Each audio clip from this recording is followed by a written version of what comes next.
आपने बहुत सारी बातें हमें बहुत अच्छी बताई, जो हम नेचर से जुड़ सकें, अपना जीवन बहुत बहुत आनंदित कर सकें।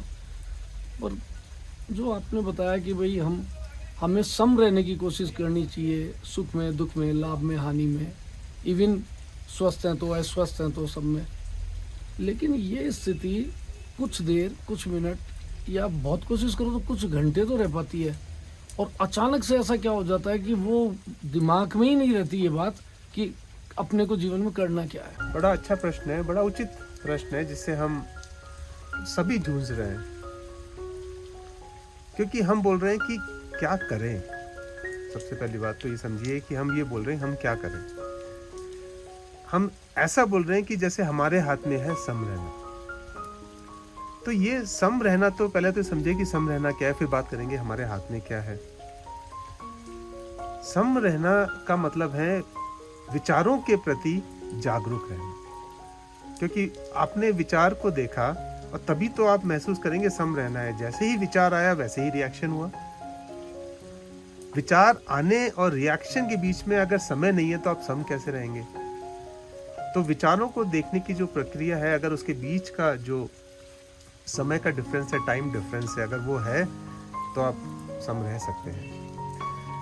क्योंकि विचार इतने गहरे तक बैठे हुए हैं तो विचारों का रिएक्शन भी गहरे तक बैठा हुआ है।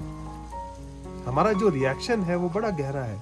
हमें पता है कि ये विचार आएगा तो इसका रिएक्शन होगा, क्योंकि हम पहले भी वो रिएक्शन दे चुके हैं। तो ये जो परत दर परत हमारे अंदर बैठी हुई है वही उभर के बार बार आती है। इसके ऊपर मैं एक बड़ी प्यारी सी कहानी है वो बताता हूँ आपको कि एक फिलोसोफर हुए, गुरजेफ सीरिया के थे, और बड़े पुरानी बात है।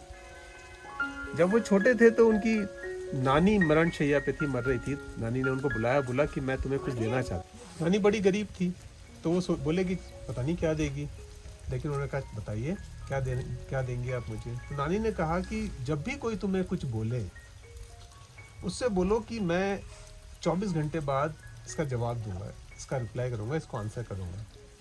बोले ये कह के नानी मर गई, और मैंने वो बात गांठ बांध ली, क्योंकि नानी के आखिरी शब्द वही थे। अब किसी ने मुझे कुछ कहा, बुरा कहा या अच्छा कहा, अगर किसी ने मुझे कहा कि तुम गंदे हो, बुरे हो, ये हो वो हो, तो मैंने कहा मैं 24 घंटे बाद इसका जवाब दूंगा।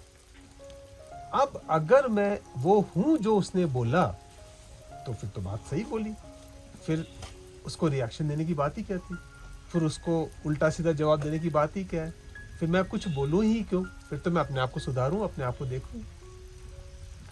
और अगर मैं वो नहीं हूं जो उसने बोला, तो फिर जब मैं वो नहीं हूं तो फिर भी रिएक्शन देने की बात ही नहीं होती, क्योंकि मैं वो ही नहीं जो बोल रहा है, तो मैं क्यों उसके लिए परेशान हूं। तो बोले जिंदगी की सारी तकलीफें यहीं दूर हो गई। तो यही विचारों को देखने का यही फायदा है। तो हम सम तभी रह सकते हैं जब हम विचारों को देखें, और ये हमारे हाथ में नहीं है, हम सब देखना हमारे हाथ में है। तो इसका जो इसका ये हम कैसे कर सकते हैं, जब हम बार बार कोशिश करें, चाहे 5 मिनट बैठ के विचारों को देखें, फिर 10 मिनट बैठे, फिर 15 मिनट बैठे और विचारों को देखें कि कैसे विचार आ रहा है। और इसी को ध्यान बोलते हैं। और ध्यान है क्या?